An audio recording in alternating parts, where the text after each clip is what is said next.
Oke. Oke, jadi tu mekayo nur kulat gelang harinya. Jadi kebetulan kayo tu anyut hari ulunya kayak pitap. Kepangai itu lalu bisa tumbuh kulat gelang.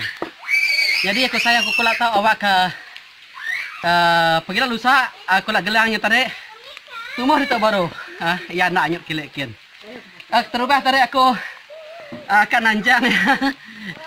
Paku bisa tali panjang ko tang takut kayak air bah besar.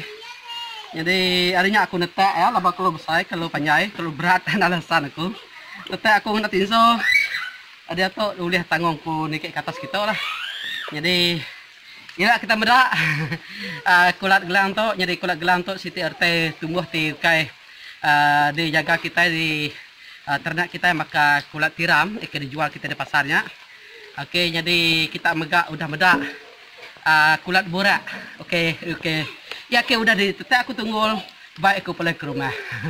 Awak ke semak tu horila kita nak musim kayaknya ada. Jadi kita dekat ngelala nama batang dua dekat tumbuh lalu kita dekat ngasuh sidak ya ke biak balana medak bangsa kulat ti tahu dimpak.